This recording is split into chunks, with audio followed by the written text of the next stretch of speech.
Hello students, how are you? So once again, after a long time, I am here with you to discuss new pattern of your English paper from class 10th.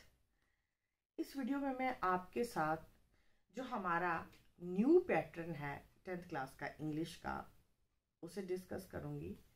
लेकिन एक बात मैं आपको बता दूँ कि जो हमारा न्यू पैटर्न है उसके भी 4 पार्ट्स हैं, तो मैं पार्ट बाय पार्ट उस क्वेश्चन पेपर को डिस्कस करूँगी।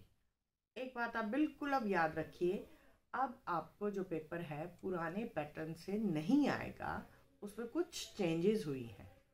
ठीक है, तो आपने ध्यान रखना है, आपका सिलेबस को अब रिड्यूस किया गया है, आपको बहुत रिलैक्सेशन दी गई है जेके बोर्ड द्वारा, और आपको बड़ा मीन्स कि आपको बहुत आपके चांसेस ज़्यादा बढ़ गए हैं आपकी मार्क्स परसेंटेज बढ़ने के लिए।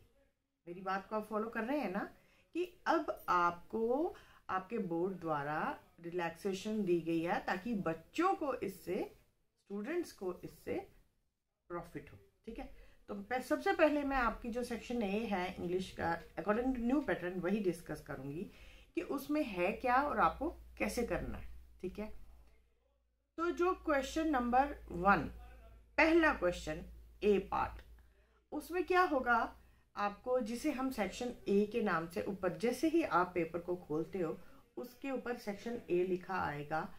पहला जो है आपका पैसेज और एक्सट्रैक्ट। एक्सट्रैक्ट पोइट्री सेक्शन में से हो सकता है और पैसेज जो है आपका प्रोज में से या शॉर्ट स्टोरीज में से हुए। तो चलिए मान के चलते हैं कि आपका पहला एक्सट्रैक्ट पोइट्री सेक्शन में से आया।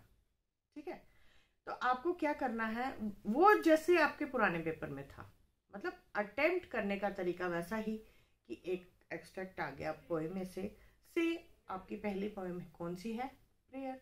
आपका कोई भी लाइंस, कोई भी एक्सट्रैक्ट किसी भी पोएम में से आ सकता है, आ गया।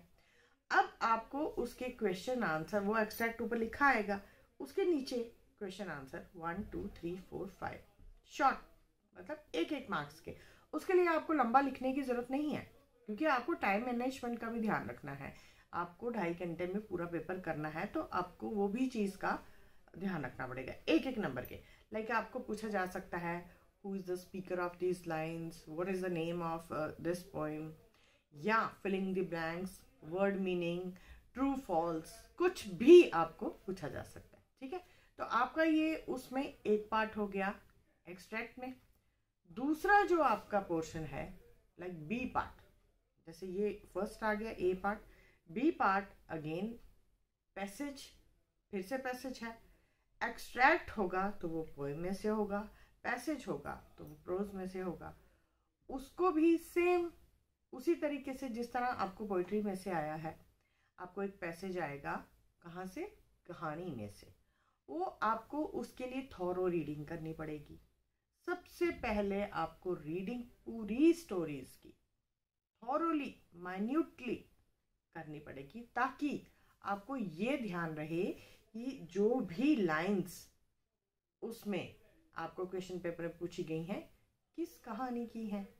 अगर आपने थोड़ा उसको रीडिंग नहीं करी होगी लेसन की, तो आप कभी भी नहीं बता सकेंगे कि ये जो लाइंस है कौन सी कहानी की है, या ये जो पैसेज है कौन सी कहानी का है। तो आपको सबसे पहले मेरी ये चीज़ फॉलो करनी है, रीडिंग।